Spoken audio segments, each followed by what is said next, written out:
It was in prison where Malcolm began to reform himself. He discovered the Nation of Islam.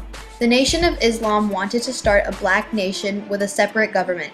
The nation believed that whites were intent on keeping black people poor and powerless. The nation's teaching, the white man is the devil, made intuitive sense to Malcolm. The Nation of Islam had a big impact on Malcolm, and he emerged from prison as a changed man. He met with Elijah Muhammad, the nation's leader, and became one of its most prominent spokesmen. Quick fact.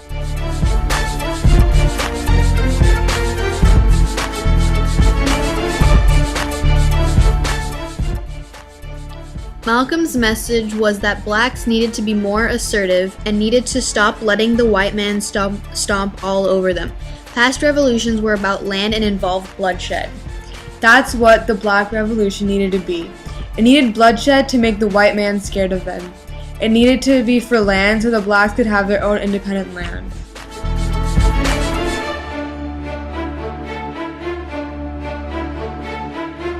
Martin Luther King was an advocate of nonviolence and passive resistance. He was a man who gave people strength and courage. After his death, people's perception was changed towards larger freedom. His death also led to the passage of the Civil Rights legislation, which was an act that outlawed discrimination against blacks, women, and banned racial segregation.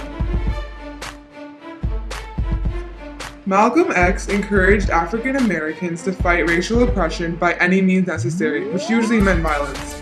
He encouraged protest, instilled black pride, and supported black power, which was a social and political movement in the late 1960s that called for African American power plus independence.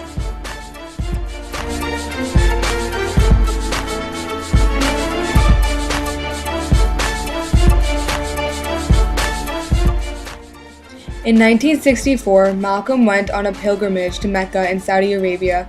In Mecca, he met individuals of all races who he could call his brother. Following his experience at Mecca, Malcolm rejected the Nation of Islam's anti-white message.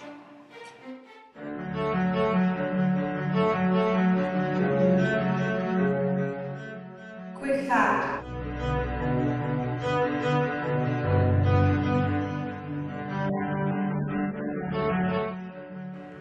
To his admirers, he was a courageous advocate for the rights of African Americans, a man who indicted white America in the harshest terms for its crimes against black Americans.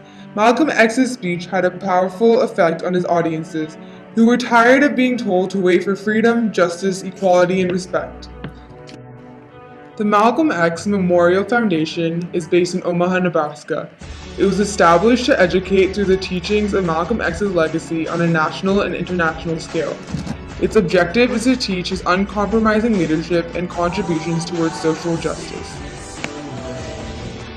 Before Malcolm X's pilgrimage to Mecca, many people considered him a racist and extremist towards the whites, yet in many places and to many people, that is still how he is viewed today.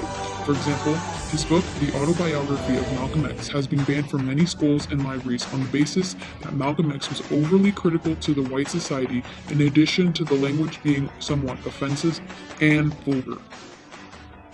Despite the controversial perspectives that lay upon him, Malcolm X was a leader that had many thoughts and hopes for black Americans. Constantly reinventing himself, he was speaking to all races at the end of his life. Today you see the X icon depicted on t-shirts, baseball caps, and other things. They don't just represent articles of clothing, it shows a layer of people groping for the ideas and strategies to take them forward. Nonetheless, Malcolm X inspired many Americans to figure out their self-worth, to elevate their self-esteem, and he led people to command and demand more from whichever country they lived in.